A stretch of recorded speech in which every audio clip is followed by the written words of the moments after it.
Out here in South Texas, we're in the early part of the summer months. It's just starting to heat up. And over the next couple months, it's going to get really hot and really sticky. It's my opinion that the hotter it gets, the more humid it gets, people tend to act a little crazier.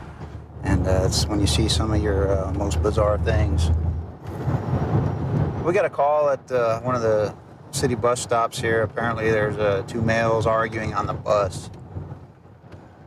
Yeah, 646, that's it.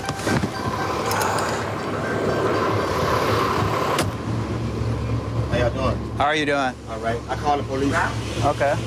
I called him. What's going on? This is my little son, Andrew. He's 12 years old. Okay. Yeah, but see, this guy right here, he was on a bus yelling racial slurs to me like, we got a messenger, a mother, you know, and I just looked at him. I didn't say nothing because I was helping the kids. So we walked away to catch this bus. And he started saying that, he said, I'm sorry to tell you, man, I'm racist. That's what he said. He said he can fix that problem because he's been racist all his life. Okay. I said, no problem. I gave him a hug.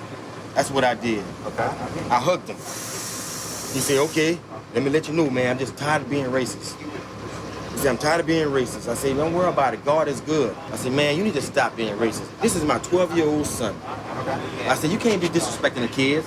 He was disrespecting the kids. I said, you can't do that, man. You're going to get yourself in trouble. You might get into a fight with somebody, an altercation. But why me? I don't even know him. So he took his head off and said, nobody going to do me nothing. I said, well, nobody's not trying to do you nothing. But when we got here to get on the bus, this bus right here, he took a deep breath. And I said, I backed up. This is where I just got off of work. I backed up. Okay. And he was like, mad for what? I don't even know. And I had hugged him. And you can see the expression on his face. I'm going to talk to this man here and get his end of it. You do me a favor, just stick around. Yeah, I'll be good. What's your name, sir? Larry. Larry? Yes, sir. Okay, what's going on with you and this gentleman? Well, we had some kind of trouble. What it was, I had a conversation with some other black people in other places. And okay. I just told him, I said, look, I am racist. I said, that's just the way I am. Okay. And that's it, you know. And when I said that, he just went ballistic after that. Okay. Because I said I was racist. And I am. I'm racist. And I'm white, and that's the way I like it. And I don't care to mingle with people like that. And well, I didn't say nothing like that. It's racist, and that's it. Well, why would you even feel the need to blurt that out? I mean, you know that's going to get a reaction from people, right? Yes. You know, I mean, if you are, it's your business, you know, but it might be best just to keep that stuff to yourself, you know? Yeah, I noticed here you got a Texas offender card, man. You been to prison? Yes, sir. Aggravated assault with deadly weapon. How long did you go in prison? Did 3 years, flat. Okay. 3 years straight time? You on parole? No, sir. I have no parole, no. How long have you been out of prison? A week and a half. You only been out a week and a half? Yes, sir. Was that your only stretch in prison, or have you been to prison before? Louisiana, yeah.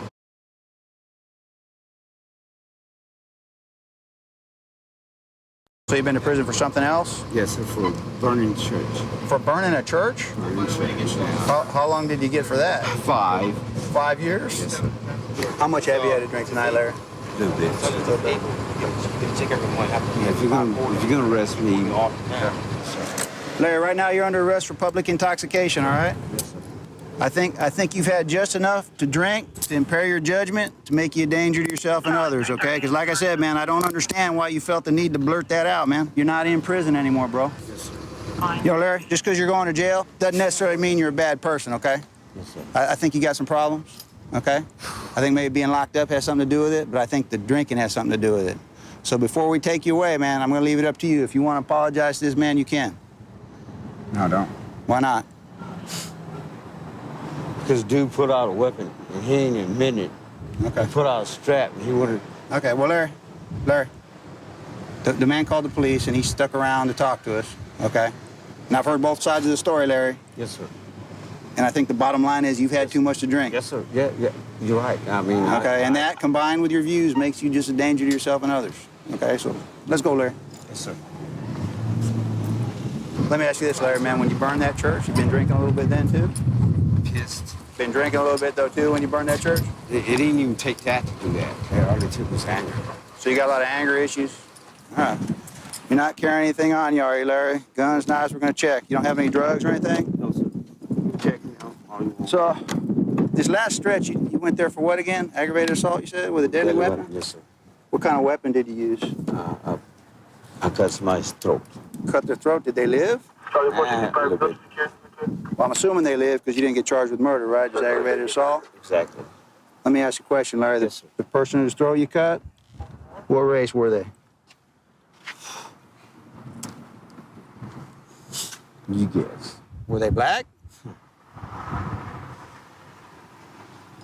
it be Yes, safe to sir. say that maybe Yes, you got a little problem in this area?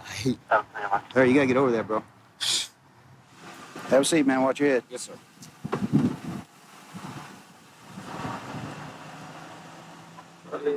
Let me tell you something, Larry. If those are your views, I don't think I can probably do anything to change your mind, okay? But I'll tell you one thing. If you continue to do things like you did tonight, where you alarm the general public out here by voicing those views, and the police get called, you're going to be sitting in the back seat of a lot more patrol cars. All right, Larry, enjoy your ride, man. At first, when I talked to Joseph, it sounded fairly mundane, but the more I talked to him, the more obvious it became to me, you know, not only was he intoxicated, he was definitely a danger to himself and others. You know, his views are his views, but man, I can't believe him being that blatant. I have a feeling we'll be dealing with Larry some more. I'm sure we will. Yeah.